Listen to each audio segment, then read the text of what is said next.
Agora o plano redentivo, ele continua pela graça do Senhor, incorrendo sobre a história. Hoje nós vamos falar sobre esse Cristo que ressuscitou, que hoje está sentado no trono governando, um dia voltará. Então nós vamos falar sobre a volta gloriosa de Cristo, até a consumação de todas as coisas, e domingo que vem nós vamos falar sobre o juízo final, o dia onde todas as coisas serão consumadas, tá bom? Então essa foi a ideia dessa série, trabalhar todo o aspecto da redenção e consumação eterna. E com base em Tiago capítulo 5, nós vamos conversar sobre essa temática tão importante, sobre a volta de Cristo. Versículo 7 ao versículo 11 vai ser o texto aí da nossa reflexão nessa manhã. E o texto diz: Sede, pois, irmãos, pacientes até a vinda do Senhor. Eis que o lavrador aguarda com paciência o precioso fruto da terra, até receber as primeiras e as últimas chuvas. Sede vós também pacientes e fortalecei o vosso coração, pois a vinda do Senhor está próxima. Irmãos, não vos queixeis uns dos outros, para não serdes julgados. Eis que o juiz está às portas. Irmãos, tomai por modelo no sofrimento e na paciência os profetas, os quais falaram em nome do Senhor. Eis que temos por felizes os que perseveraram firmes. Tendes ouvido a paciência de Jó, e vistes que fim o Senhor lhe deu, porque o Senhor é cheio de terna misericórdia e compassivo. Vamos orar, queridos? Deus bendito, nós agradecemos o Senhor mais uma vez por essa manhã. Obrigado pela tua igreja reunida, obrigado pelo teu povo. Ó Pai, nós cantamos, nós te adoramos, nós exaltamos o teu nome, mas agora nós queremos nos silenciar para poder ouvir a tua voz. Ó Pai, acalma os nossos pensamentos, acalma o nosso coração. Espírito Santo, ilumina a nossa mente, nos dê compreensão da palavra do Senhor, para que possamos de fato viver segundo o teu querer. No nome santo de Jesus, amém. Você é uma pessoa paciente? Quem aqui é paciente? Paciência tem limite, não tem? Isso me lembra uma história de uma senhora que certa vez preparou um grande almoço para sua família. Ela passou a manhã inteira cozinhando e ela fez um almoço maravilhoso para os seus filhos e os seus netos. Enquanto ela arrumava a mesa, ela olhava para a janela para ver se o carro deles encostava e eles chegavam. Ela estava ansiosa, na expectativa da vinda dos seus filhos e netos. Então passou alguns minutos e eles não chegavam, e ela começou a duvidar. Será que eles vêm? Passou mais alguns minutos e ela começou a murmurar. Esqueceram de mim. Não é possível. Passou-se 1 hora, ela começou a guardar as comidas, começou a tirar os pratos da mesa, até que nesse momento o telefone toca e ela atende ao filho dela, dizendo: mãe, estamos a caminho. Tivemos um problema, o pneu do carro furou. Mas já já estaremos aí. Aquela fisionomia de tristeza e angustiada por quem achou que havia sido esquecida, se esvai. Agora um sorriso está no seu rosto. A alegria toma conta do seu coração. Ela começa a pôr a mesa de volta, coloca as panelas no fogo, começa a esquentar, porque agora ela tem a plena convicção que o seu filho e os seus netos vão chegar para o almoço.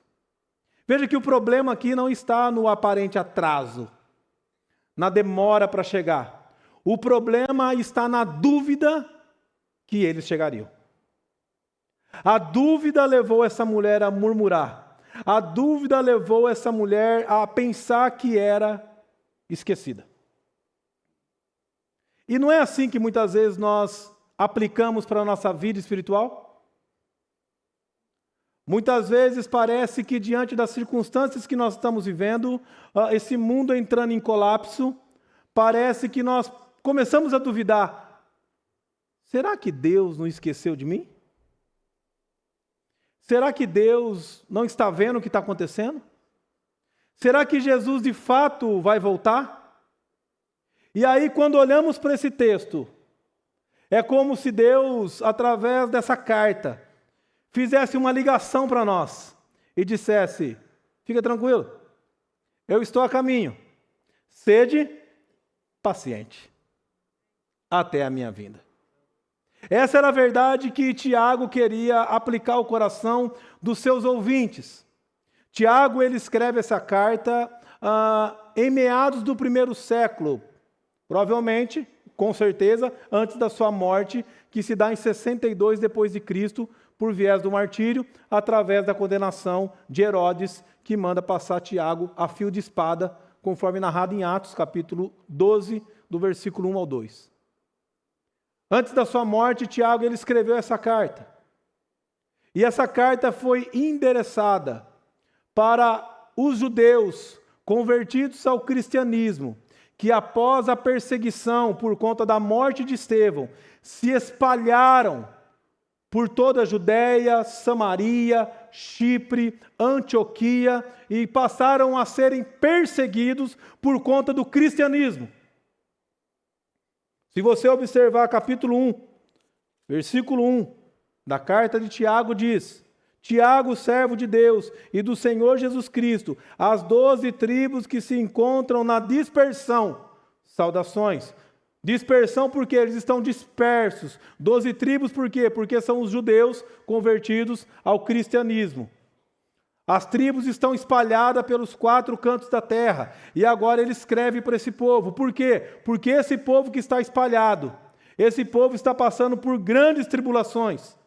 Esse povo, ele chegou em um determinado local, em uma determinada região, sem estrutura nenhuma. Eles tiveram que deixar casas, tiveram que deixar famílias, tiveram que deixar muitas vezes o país, tiveram que deixar a localidade deles. E quando eles chegam em determinados locais, eles passam por abuso, eles passam por circunstâncias difíceis. Por quê? Porque agora eles têm que viver como imigrantes. Nada de novo debaixo do sol. Então, como imigrantes agora, nessas cidades, nesses estados, nesses locais, distantes da sua nação, distantes muitas vezes da família, eles são explorados por homens arrogantes, eles são muitas vezes extorquidos por ricos e poderosos interesseiros que exploram esse povo. Isso é evidente nessa carta, porque se você observar, em diversos momentos, Tiago, ele se dirige ao povo como irmãos. Mas se você olhar no capítulo 4, no versículo 13 em diante, ele não se dirige como irmãos, ele diz vós. E aqui no capítulo 5, versículo 1, ele diz novamente vós. E aqui ele não está se dirigindo mais para os seus irmãos. Aqui ele está se dirigindo, no capítulo 4, para homens arrogantes, que imaginavam que era o Senhor da história da vida deles, que poderiam dizer, hoje nós faremos isso, amanhã nós faremos aquilo, nós somos o Senhor da nossa vida, nós somos o Senhor do nosso destino. Tiago vai exortá-los, chamar a atenção e adverti-los, mas também vai advertir os ricos e poderosos, não porque ele vê a riqueza como problema, mas porque eles sabem que esses homens estavam se tornando ricos, porque estavam explorando os mais humildes. Então, após ele advertir os arrogantes, após ele advertir esses ricos interesseiros, esses ricos que extorquiam, que adquiriam as suas riquezas pela exploração dos humildes, ele se dirige aos humildes. Ele se volta novamente ao povo de Deus. Ele volta a chamar de irmãos. E agora ele diz novamente para os seus irmãos: irmãos, sede pacientes até a vinda do Senhor. E quando nós analisamos esse termo paciência, que vem do verbo grego macrotumeu, a gente entende algumas coisas importantes aqui. Esse verbo, ele é um verbo imperativo. E o imperativo é uma ordem, não é uma opção. É obediência. Sede pacientes. Esse verbo, ele está na segunda pessoa do plural. E ele é ativo. Ou seja, o sujeito da frase, que é vós, irmãos, precisam executar a ação. E essa ação não pode ter fim, porque esse verbo é um aoristo.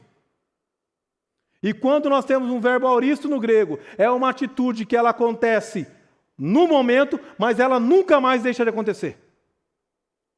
Então a advertência, o encorajamento, a exortação de Tiago ao povo é: sejam pacientes desde agora até a volta gloriosa de Jesus Cristo. Haja paciência, não é? Até quando? Até a volta de Cristo. Observe que a esperança escatológica é a motivação da esperança, da paciência. Por que eu tenho que aguardar com paciência? Porque o Senhor vai voltar. O Senhor rasgará o céu um dia. E toda a corrupção, toda a injustiça, toda a dor, todo o sofrimento, tudo que vocês estão passando por conta do cristianismo, porque esse povo, eles deixaram a sua nação, eles fugiram da sua terra, eles estavam dispersos, porque eles estavam sendo mortos, assassinados pela fé no Senhor. Esses homens, essas mulheres, eles poderiam facilmente se tornarem impacientes e tentarem buscar vingança própria, vingança com suas próprias mãos por conta dos seus perseguidores. Mas aqui Tiago está dizendo para eles: calma, relax. Jesus Cristo vai voltar. Há uma expectativa escatológica. E é interessante que essa expectativa escatológica, ela é real. A vinda do Senhor é uma promessa. E aquele que prometeu, ele é fiel para cumprir. E aí, para elucidar esse pensamento até a vinda do Senhor, ele põe uma ilustração aqui. E ele faz a semelhança de um agricultor. Veja, ele diz: eis que o lavrador aguarda com paciência o precioso fruto da terra, até receber as primeiras e as últimas chuvas. Esse povo, na grande maioria, era um povo agricultor. Esse povo sabia muito bem a respeito dessas chuvas. Quando falava sobre essas chuvas, estava se falando sobre a provisão vinda de Deus. Por exemplo, se você voltar comigo, sua Bíblia, em Deuteronômio 11:14, as chuvas pertenciam a uma promessa da ação providencial de Deus. Veja só. Após encorajar o povo de Deus à obediência, Deus diz assim, Deuteronômio 11, versículo 14: darei as chuvas da vossa terra, a seu tempo, as primeiras e as últimas, para que recolhais o vosso cereal, e o vosso vinho e o vosso azeite. Ou seja, o agricultor, ele vive na dependência de Deus. Aquele que dá as primeiras e as últimas chuvas. Em Joel 2, versículo 23, fala sobre a chuva seródia e a temporã, as primeiras e as últimas chuvas. E é interessante que nesse contexto da volta de Cristo, aplicar essa ilustração, o que Tiago está fazendo, ele está indo de um exemplo do menor para o maior.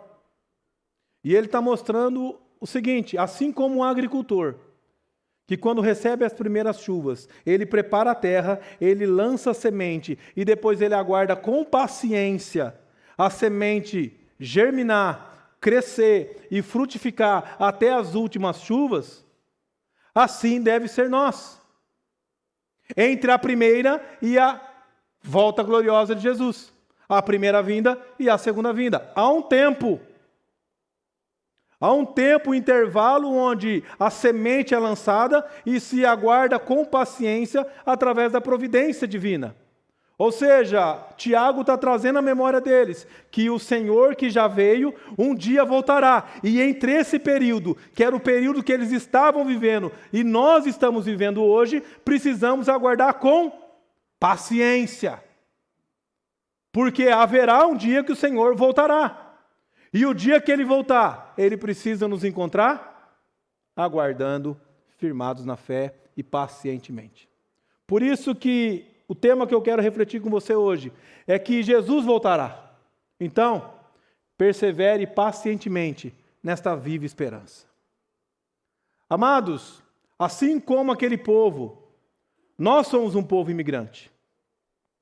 E pode ser que você que é americano e está aqui hoje, pense, eu não, é sim. Porque essa imigração aqui é no sentido de que todos nós que cremos em Cristo Jesus, nós somos cidadãos do céu e não deste mundo. Aqui nesse mundo, todos nós somos imigrantes. E todos nós aqui sofremos por conta do pecado. Pecado esse que causa dor, que causa angústia, que causa choro. Pecado esse que leva eu e você a lidar com pessoas arrogantes, pessoas que muitas vezes abusam do seu poder para nos extorquir, e às vezes você, assim como o povo, pode perder a paciência.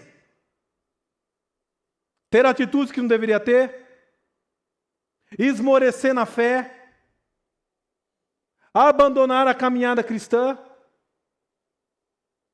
amaldiçoar Deus, amaldiçoar outra pessoa. Quantas coisas pode acontecer quando nós perdemos a paciência? Irai-vos, mas não pequeis. Não se ponha o sol sobre a vossa ira, mas consulte no travesseiro. Um dia o Senhor voltará. E é essa esperança escatológica que nós precisamos guardar no nosso coração. Um dia toda essa dor vai cessar. Mas enquanto ela não cessa, o que eu faço? Como agricultor, tenha paciência. Calma o coração. Agora, como que eu posso perseverar pacientemente nessa expectativa, nessa esperança gloriosa da volta do Senhor? Primeiro, fortalecendo o quê? Lê para mim. Ficou pequenininho, né? Mas nós vamos aumentar com o tempo. Fortalecendo o coração na comunhão. Observe que Tiago ele diz o seguinte: sede vós também pacientes e fortalecei o vosso coração, pois a vinda do Senhor está próxima. É interessante que ele retoma o assunto de paciência, mas ele acrescenta um outro verbo, esterizo, fortalecei-vos. Verbo esse que também foi amplamente utilizado no Novo Testamento. Por exemplo, Jesus utilizou esse verbo quando ele disse para Pedro: ah, Pedro, Satanás pediu para te peneirar, mas eu orei para que você seja forte. E quando você se sentir forte, ore e fortaleça, esterizo os seus irmãos. Amplamente esse verbo ele foi utilizado no Novo Testamento para se referir à firmeza na fé, à maturidade espiritual, ao conhecimento profundo de quem Deus é, das suas promessas e como Ele age. Era exatamente isso que Tiago estava recomendando, encorajando o povo. Por quê? E por que ele liga esses dois verbos, macrotumeu com esterizo? Porque paciência, fortalecimento, só se dá com o tempo. Pode ver, as crianças são pacientes? Quando você vai no mercado comprar alguma coisa, e ele quer, o que ele faz? Ele fica falando na tua cabeça da hora que você sai de casa, até a hora que você volta. E ai do você não comprar, ele tem um surto de pânico. Porque não tem paciência. Você vai comprar? Vai voltar? Você já fez uma viagem longa com seus filhos? Pai, está chegando? Não. Falta quantos minutos? Quem está indo para a Flórida, 21 horas. Aí pai, está chegando? Não, agora falta 20 horas e 55 minutos. Pai, está chegando? Não, agora falta 20 horas e 50 minutos. E vai daqui lá. E chega depois de uma terceira, quarta pergunta, o que o pai e a mãe faz? Perde a paciência. Não é assim? Veja, se nós não fortalecermos a nossa fé no Senhor, nós perderemos a paciência facilmente. Por isso que Tiago aqui, ele vincula essas duas coisas. Irmão, sede paciente. Como? Fortalecei a vossa fé. Aonde? No Senhor, porque a vinda dele está próxima. Como assim está próxima? Faz 2000 anos que já passou e não voltou até hoje. Os impacientes pensam assim, não pensam? Alguns intérpretes vão dizer que, na verdade, aqui Tiago se equivocou. Porque quando Tiago escreve isso, ele escreve pensando no juízo de Deus, que seria derramado em 70 depois de Cristo, quando Roma destrói o templo, na destruição do templo no ano 70. Destruição essa que o próprio Cristo falou, em Mateus capítulo 24, no discurso de Cristo, o discurso escatológico de Cristo. E é verdade, nós já meditamos a respeito do discurso escatológico de Cristo, e nós vimos que Jesus ele fala sobre diretamente o ano 70, mas ele está apontando para a consumação de todas as coisas. E Tiago está fazendo a mesma coisa aqui. Ele está dizendo, olha, fortaleça o coração de vocês, porque a vinda do Senhor está próxima. O que Tiago está querendo dizer é que a cada dia que passa, a cada segundo que passa, a volta do Senhor está mais próxima. Desde a primeira vinda dele, que ele já veio, até a volta dele, a cada segundo da nossa vida, está mais próximo. Nós não sabemos, ninguém sabe o dia que Jesus voltará, mas eu sei que a cada segundo que nós passamos aqui, no trabalho, na nossa casa, fazendo os nossos afazeres, o Senhor está mais próximo. Então, se ele está mais próximo, o que eu preciso entender é, ele está vindo, ele está a caminho. Então eu não tenho que fazer como aquela senhora que preparou o almoço e ficou resmungando, porque parecia que tardava, e guarda as coisas e abandona. O que eu preciso fazer é fortalecer o meu coração na fé. É buscar a maturidade espiritual e não viver muitas vezes como crente mimado, que diante de qualquer oscilação, qualquer pressão, desiste da fé. Hoje eu conversava com alguns irmãos no estudo a respeito do diaconato, e eu falava assim para eles, qual que é a diferença da ovelha e do bode? A ovelha, você pode prender ela no canto e sentar o porrete, ela fica quietinha. O bode, você gritou, ele berra. Você bateu o pé, te dá a cabeçada. Não é assim? O que Tiago está dizendo, sejam pacientes. Eu sei que vocês estão sendo pressionados de todos os lados. Eu sei que não é fácil viver no meio da injustiça. Eu sei que não é fácil viver no meio da exploração. Mas há um fim, e o fim está a caminho. E o fim é maravilhoso. O fim é glorioso. Naquele dia não haverá choro, não haverá dor, não haverá luto, porque as primeiras coisas terão passado, e tudo se fará novo, novo céu, nova terra, novo estilo de vida. Então relaxa. Não queira fazer justiça com as próprias mãos. Mas como que nós iremos nos fortalecer? Na comunhão. E Tiago sabia muito bem disso. Por isso que ele diz o seguinte, irmãos, não vos queixeis uns dos outros, para não seres julgados. Eis que o juiz está à porta. É interessante porque Tiago sabia muito bem que diante das pressões da vida, das aflições do problema, é muito comum nós machucarmos quem está perto de nós. É muito comum nós queixarmos em quem está do nosso lado. É muito comum nós ferirmos aqueles que nos ajudam. É muito comum a gente ferir aqueles que nos abraçam, porque eles são um alvo mais próximo. E Tiago sabia disso. Por isso que esse versículo não está fora do contexto. Ele está dizendo, fortaleça a sua fé. O Senhor está a caminho. Mas faça isso estendendo a mão e não se queixando do irmão. Faça isso sendo um canal de bênção e não sendo um instrumento de facção na vida do irmão. Não se assente na cadeira do juiz, porque um dia você vai ser julgado. E aqui Tiago ele está ecoando a um ensino do próprio Cristo no Sermão do Monte, capítulo 7, versículo 1, quando Jesus diz: não julgueis para não sejais julgados. Tiago também já havia trabalhado isso no capítulo 4. Se você voltar à página, você vai ver no capítulo 4, versículo 11 e 12, Tiago diz assim: ó, irmãos, não faleis mal uns dos outros.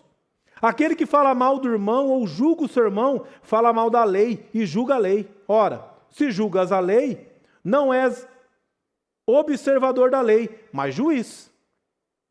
Um só é legislador e juiz, aquele que pode salvar e fazer perecer. Tu, porém, quem és que julga o teu próximo?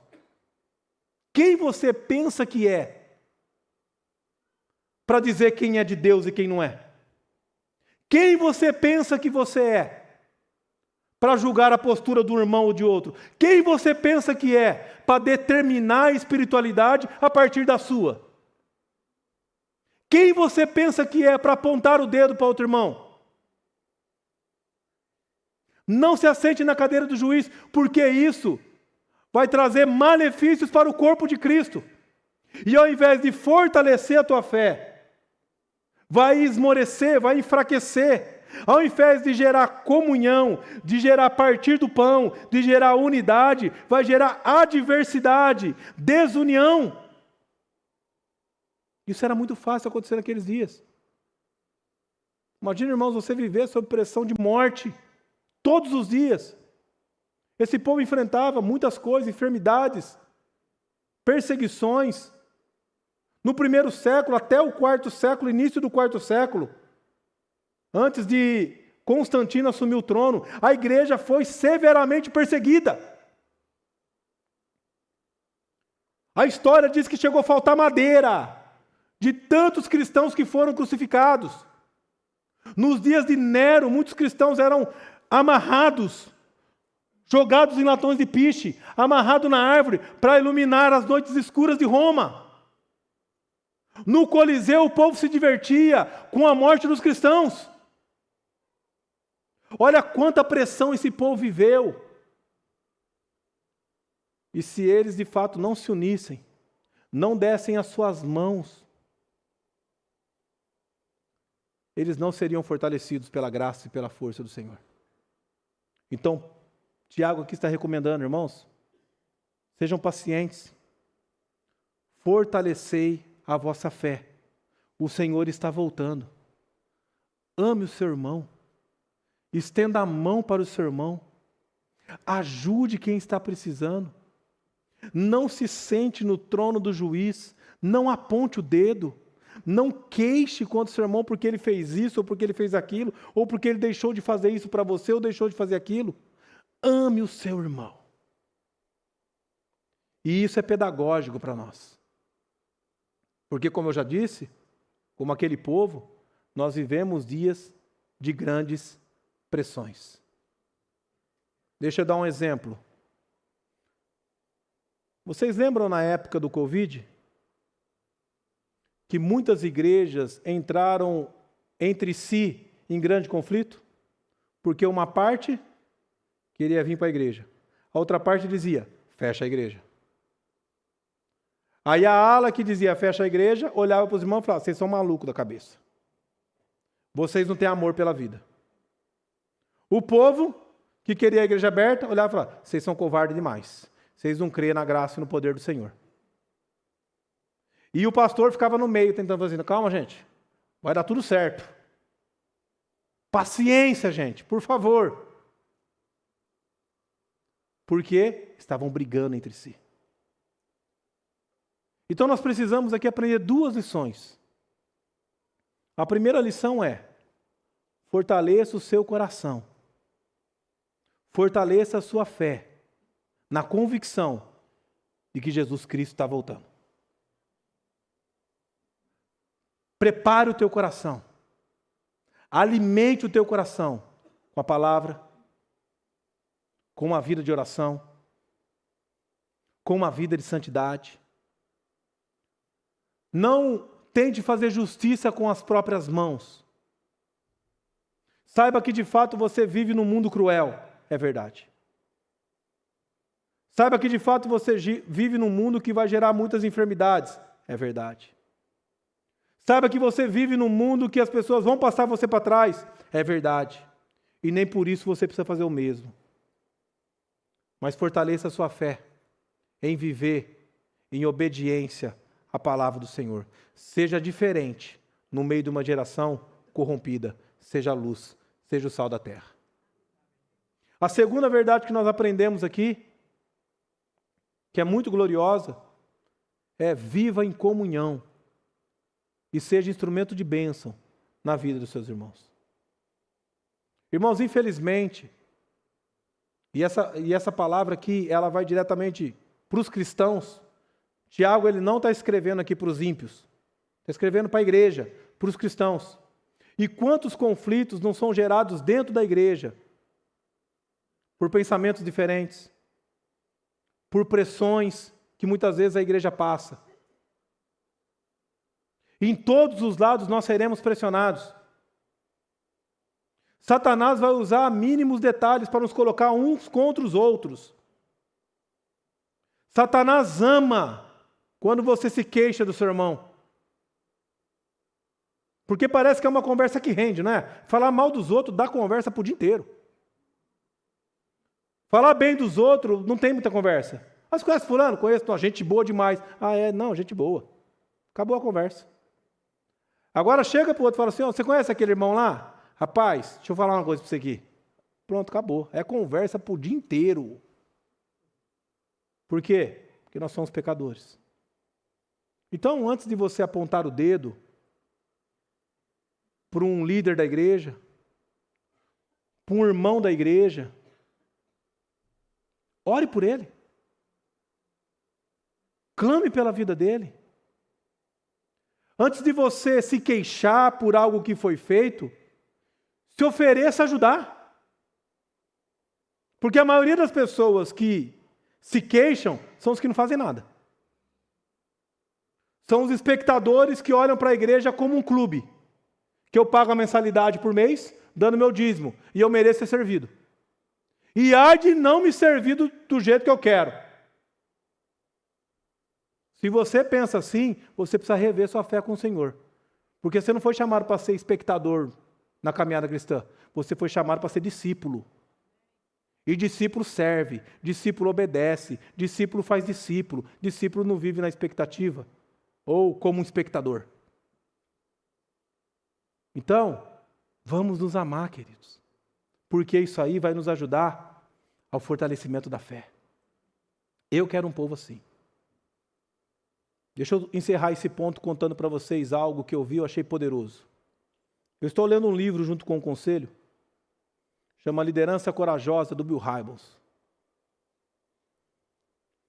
Ele foi pastor da Willow Creek, em Washington. E ele descreve uma cena que um dia ele passou. Ele estava na igreja, ele terminou de pregar, e quando ele estava na frente do púlpito, veio um casal com um bebê no colo, e disse, pastor, você pode orar pela nossa filhinha? Ele falou, claro, posso orar sim. Pegou a criança no colo e perguntou, qual que é o nome dela?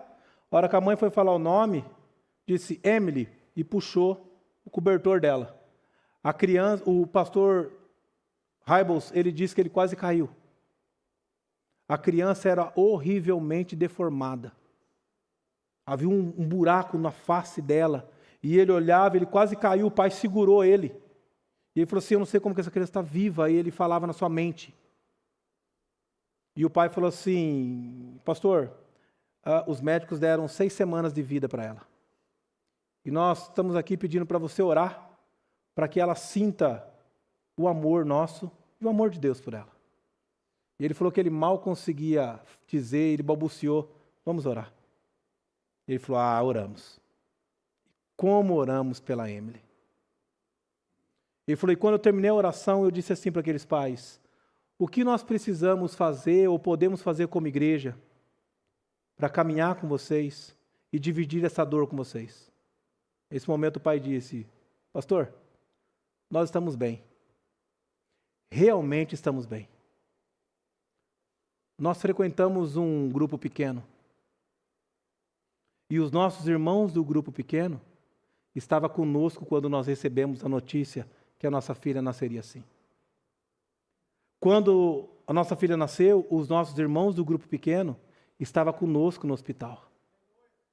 Os nossos irmãos do grupo pequeno, pastor, eles vão na nossa casa todos os dias para poder cozinhar e limpar, para que eu e minha esposa tenha tempo para ficar com a nossa filha e curtir ela nessas semanas. Pastor, nós realmente estamos bem, a igreja está cuidando de nós. Eu oro por uma igreja assim. Quando o povo entenda que eu não estou aqui para ser espectador, mas eu estou aqui para cuidar das pessoas que Deus colocou ao meu lado. Eu oro por uma igreja que não olha apenas para a figura pastoral e diz, se o pastor não está aqui, ou o pastor não faz isso, o pastor não faz aquilo, eu não me sinto amado. Desvincule a sua mente nisso. Mas olhe para as pessoas que Deus está colocando na sua vida, seja qual líder for, ou seja nenhum líder. Mas vamos nós cuidarmos uns dos outros. Porque quando nós formos uma igreja assim, o fortalecimento espiritual vai acontecer. Vamos parar de nos queixar. A gente se queixa por coisinhas pequenas, por coisinhas insignificantes. E aí nós perdemos a paciência uns com os outros. Porque não há amor. Há competição dentro da igreja. Quem fala mais? Quem lidera mais ministérios? Quem recebe mais visita do pastor? Quem faz o bolo mais gostoso? Quem recebe mais elogios no púlpito? Isso não vai nos levar para lugar nenhum. Se a gente quer, de fato, viver uma fé fortalecida, nós precisamos amar a Deus sobre todas as coisas e amar o próximo como a nós mesmos. A segunda e última verdade que nós aprendemos aqui é que uma vez que nós entendemos que precisamos perseverar nesta viva esperança da volta gloriosa de Jesus, nós precisamos fazer isso descansando na misericórdia e compaixão no Senhor. Nós servimos um Deus misericordioso.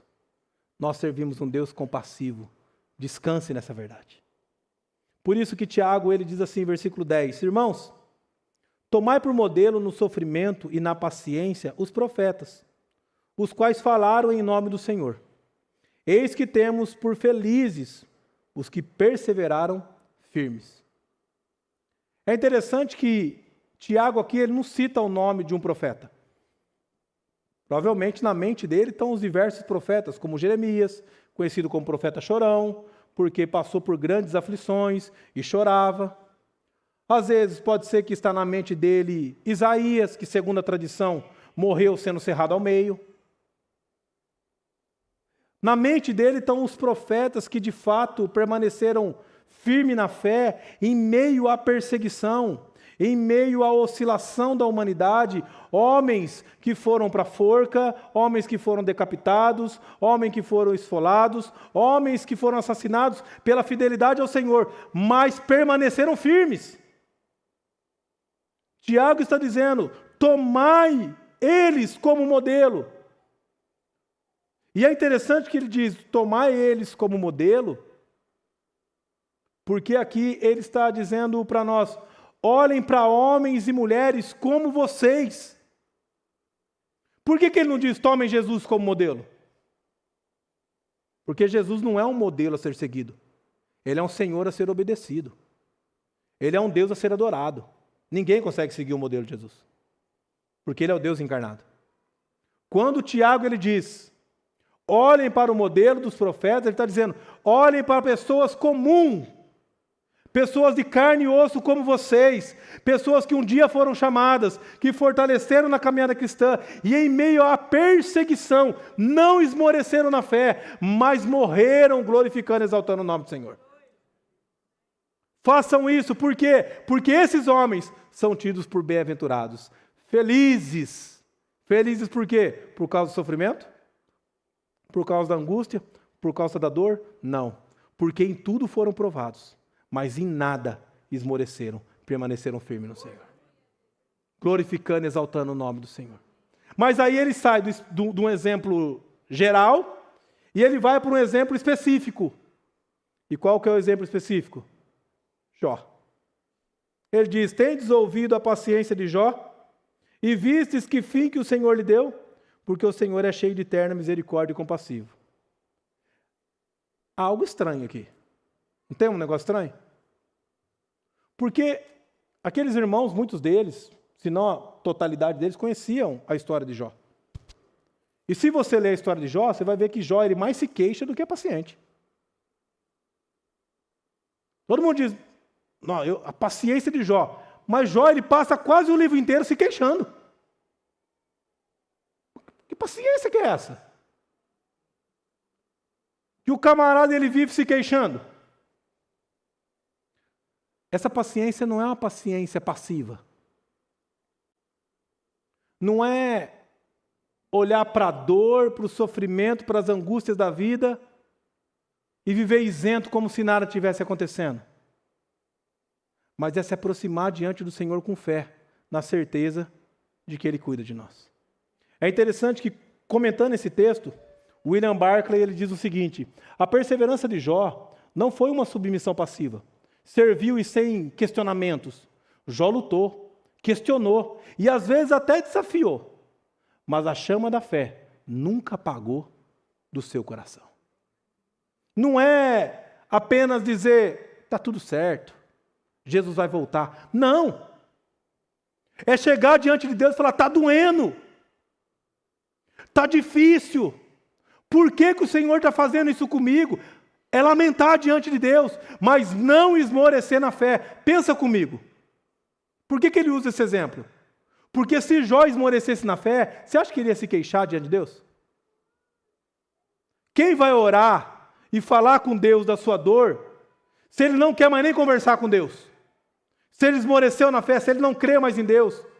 Não, Jó de fato ele se queixou. Mas por que ele se queixou? Porque ele sabia que há um Deus poderoso, que tem o controle de toda a história nas suas mãos, e ele vai cumprir a vontade dele. E esse Deus misericordioso, tudo que ele faz é bom, é perfeito e é agradável. Então Jó, mesmo se queixando, segundo a palavra de Deus, em nada ele pecou. Os amigos de Jó aconselharam Jó a fazer o quê? Confessa teu pecado. Abandone. Você cometeu pecado, Jó. Deus está castigando você.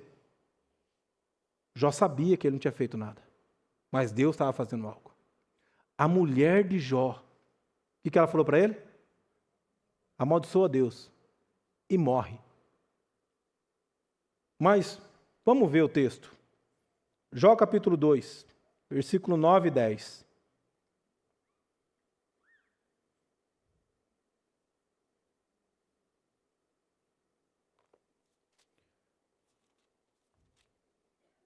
Jó capítulo 2, versículo 9 e 10 diz: então sua mulher lhe disse, ainda conservas a tua integridade?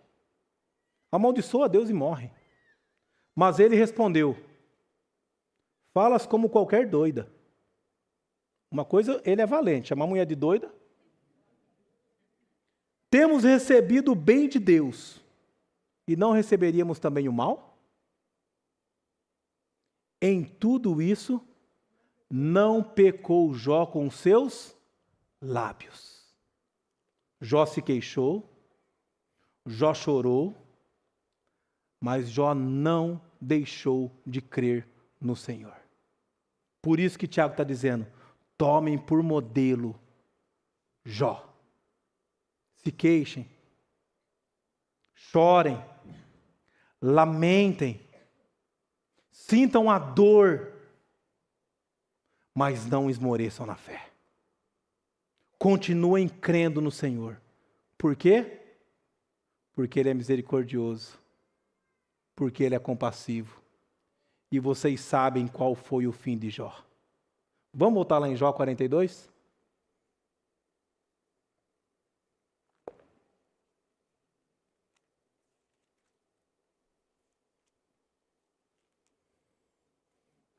Jó 42, versículo 12 Assim abençoou o Senhor o último. Vou ler de novo. Assim abençoou o Senhor o último estado de Jó. Mais do que o... Espera aí que Tiago estava dando exemplo sobre as primeiras e as últimas chuvas. Sobre a primeira e a segunda vinda de Cristo. E de repente ele usa exemplo de alguém que viveu um primeiro momento, mas agora viveu um segundo momento, muito melhor do que o primeiro. Mais do que o primeiro, porque veio a ter, aí vai embora, 14 mil boi, não sei o que lá, não sei o que lá, as coisas que vocês têm no Brasil lá. E aí, veja que algo maravilhoso está sendo dito por Tiago. Ele está sendo dito o seguinte, olha, Deus é misericordioso, Deus é compassivo, Ele conhece os sofrimentos, as suas dores, Ele sabe das suas lágrimas. Então permaneça firme, crendo e descansando na sua misericórdia e compaixão, porque as primeiras coisas passarão. E um dia, eis que tudo se fará novo, novo céu e nova terra. Essa é a nossa esperança escatológica. É nisso que eu preciso descansar o meu coração e você precisa descansar o seu coração. Então, primeiro, descanse o seu coração na misericórdia de Deus. Viva certo de que ainda que você não entenda nada do que está acontecendo, em tudo, Deus está fazendo para o seu bem. Está doendo? Chore, mas entenda que o Deus que permite a dor é o Deus que alivia a dor. O diagnóstico é de doença, o Deus que permite a doença é o Deus que provê cura. Está sofrendo perseguição, o Deus que permite perseguição é o Deus que provê libertação. E caso eu morra, o Deus que permite a morte é o Deus que dá a vida eterna. Então descanse no Senhor. Aqueles que creem, o segundo estado é muito melhor do que o primeiro. É bom estar aqui e sentir a presença do Senhor? É maravilhoso, mas como Paulo diz, estar com Cristo é muito melhor. O segundo estado é maravilhoso. Nós não somos cidadãos desse mundo, nós somos imigrantes. A igreja vai ser perseguida, a igreja vai ser assediada, você vai enfrentar dores, você vai enfrentar angústias, você vai enfrentar enfermidades, você vai enfrentar luto, você vai enfrentar tudo isso. Mas a palavra de Deus nos dá a garantia de que um dia todas essas coisas chegarão ao fim. E nesse dia não haverá choro, não haverá dor, não haverá luto. Porque as primeiras coisas passaram. E nós veremos por toda a eternidade glorificando e exaltando o nome do Senhor. Queridos, eu quero concluir essa mensagem ressaltando para vocês que essa paciência que Tiago nos ensina, ela, por mais que foi encontrada nos profetas e em Jó, essa paciência ela atinge seu ápice em Cristo Jesus.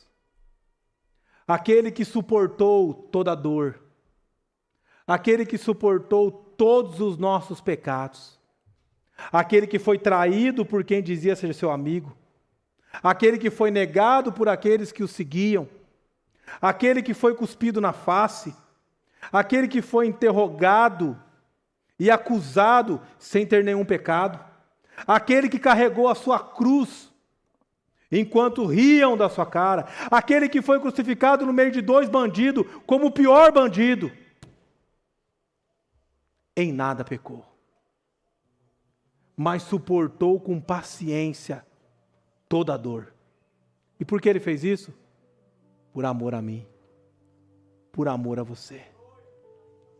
Para que todos nós hoje, ao passarmos pela dor, pela angústia, saibamos que aquele que suportou toda a dor está conosco.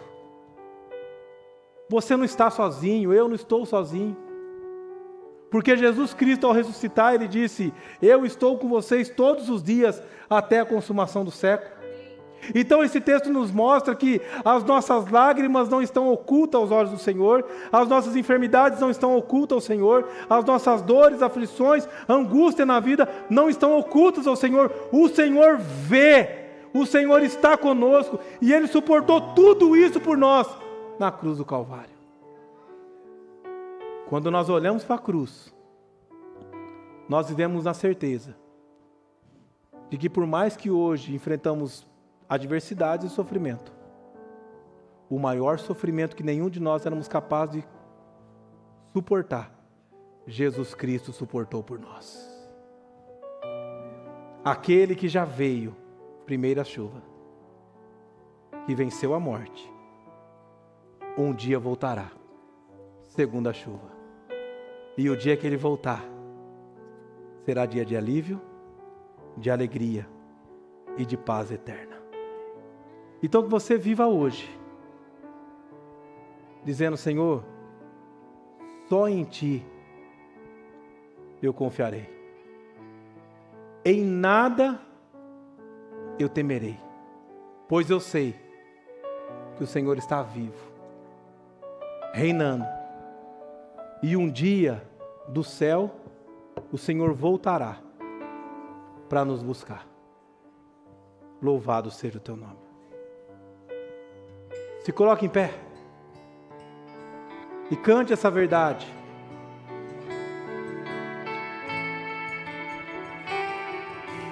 Só em Ti confiarei, eu nada temerei. Em frente eu irei, pois eu sei que vivo estás, e um dia voltarás do céu pra nos buscar, pra sempre reinarás. Aleluia, só em Ti confiarei, eu nada temerei. Em frente eu irei. Faça dessa canção a tua oração, diga.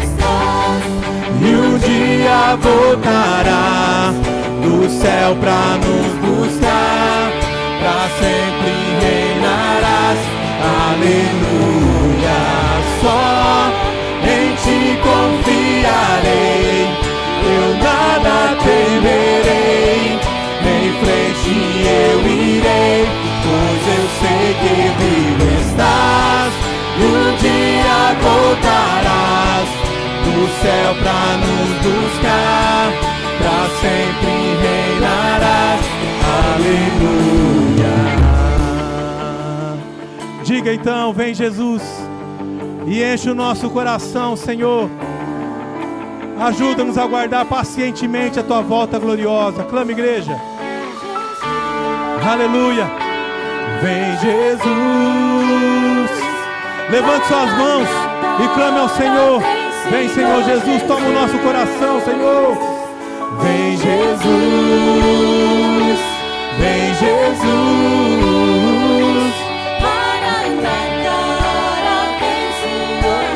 Este é o nosso clamor, Senhor. Vem Jesus, vem Jesus. Maranata, hora vem, Senhor Jesus. Vem, Senhor, vem Jesus, vem Jesus. Maranata, hora vem, Senhor Jesus. Só em Ti confiarei, eu nada temerei. Em frente eu irei, pois eu sei que vivo estás, e um dia voltarás do céu pra nos buscar, pra sempre reinarás. Aleluia. Aleluia, Senhor Jesus. Nós exaltamos o Teu nome, Senhor, nessa manhã. Nós engrandecemos o Senhor, pois Tu és a nossa salvação. Tu és o nosso Deus, o nosso Senhor. Ah, Senhor Jesus, nós queremos primeiramente agradecer o Senhor, porque o maior sofrimento, a maior dor que nenhum de nós suportaríamos, o Senhor suportou por nós na cruz do Calvário. E hoje, através da Tua palavra, o Senhor reacende a esperança no nosso coração. E que ainda que haja sofrimento, ainda que haja dor, ainda que haja enfermidade, luto, dificuldades, o Senhor está conosco. E um dia o Senhor voltará para nos buscar e fortalecer o nosso coração. Nesse dia o Senhor, que é misericordioso e compassivo, enxugará dos nossos olhos toda lágrima, fortalecerá o nosso coração, levará embora todo luto, porque a morte já não mais existirá. Senhor, nós ansiamos por esse dia e clamamos: vem Jesus, Maranata, vem Senhor Jesus, e enche o nosso coração com a Tua presença, fortaleça a nossa fé em meio às circunstâncias difíceis, nos ajude a descansarmos na Tua misericórdia e na Tua compaixão. É no nome santo de Cristo que oramos. Amém. Queridos, que Deus abençoe tua vida, que Ele fortaleça o teu coração, que você saia daqui nessa manhã e viva cada dia convicto de que um dia Ele voltará, e a cada dia esse dia se aproxima. Louvado seja o nome dEle. Receba a bênção do Senhor. E agora, amada igreja, que a graça e a paz do Senhor Jesus, que o amor incondicional de nosso eterno Deus e Pai, que a comunhão e as consolações do Teu Santo Espírito seja convosco, com todo o povo de Deus, hoje e para todos sempre.